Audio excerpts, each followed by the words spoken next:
যশোর ৬ আসন থেকে ধানের শীষ প্রতীকে মনোনয়ন পেয়েছেন ছাত্রদল করার কারণে হওয়া কাজী রওনকুল ইসলাম শ্রাবণ। ২০২২ সালে ছাত্রদলের সভাপতি হিসাবে দায়িত্ব পালন করা এই তরুণ নেতা বিএনপির ঘোষিত ২৩৭টি সংসদীয় আসনের মধ্যে সর্বকনিষ্ঠ প্রার্থী। রাজধানীর গুলশানে বিএনপি চেয়ারপারসনের রাজনৈতিক কার্যালয়ে এক সংবাদ সম্মেলনে ২৩৭টি সংসদীয় আসনে দলীয় প্রার্থীদের নাম ঘোষণা করেন বিএনপি মহাসচিব মির্জা ফখরুল ইসলাম আলমগীর। এর আগে দলের ভারপ্রাপ্ত চেয়ারম্যান তারেক রহমানের নেতৃত্বে দলের স্থায়ী কমিটির বৈঠক হয় এবং সেখানেই দলীয় প্রার্থীদের নামের প্রাথমিক তালিকা চূড়ান্ত করা হয়।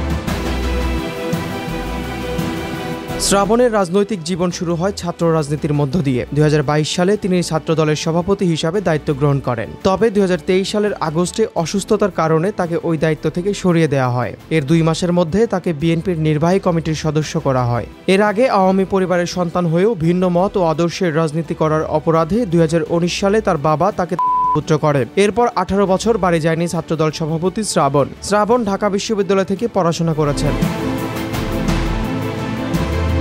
শ্রাবণের বাবা কাজী রফিকুল ইসলাম যশোর উপজেলা আওয়ামী লীগের সহসভাপতি এবং উপজেলা চেয়ারম্যান ছিলেন। এছাড়াও তার ভাইয়েরা জেলা যুবলীগ ও ছাত্রলীগের গুরুত্বপূর্ণ পদে ছিলেন। ছাত্রদল করার কারণে পরিবার থেকে তাকে ত্যাগ করার কথা শ্রাবণ নিজেও জানিয়েছিলেন।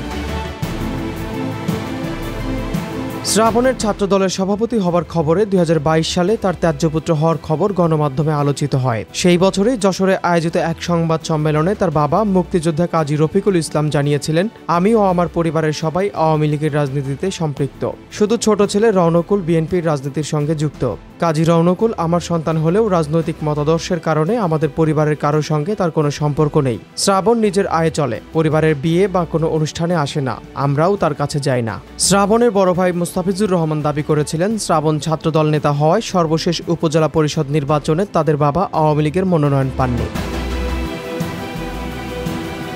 ছাত্রদল করার কারণে পরিবার করলেও শ্রাবণ যশোর ৬ আসন থেকে ধানের শীষ প্রতীকে বিএনপির মনোনয়ন পেয়েছেন। মনোনয়নের পর শ্রাবণ বলেছেন, কেশবপুর আসনটি দীর্ঘদিন ধানের শীষ প্রতীকে বিএনপির ছিল না। আমি ভোটে সেটি পুনরুদ্ধার করতে চাই। দল আমার উপর যে আস্থা ও বিশ্বাস রেখেছে তার প্রতিদান দিয়ে জনগণের সেবায় নিয়োজিত থাকতে চাই। ফেসবুকে কেশবপুরবাসীর উদ্দেশ্যে তিনি লিখেছেন, আমি আপনাদের নেতা নই, আমি আপনাদের সন্তান, ভাই ও আপনজন। আমরা দেশনেত্রী ও দলের নির্দেশ অক্ষরে অক্ষরে পালন করব। মনোনয়ন পেয়ে কোনো বিজয় মিছিল করব না। শুধুমাত্র দেশের গণমানুষের ভোটে ধানের শীষ প্রতীক বিজয় করলে মিষ্টি খাবো।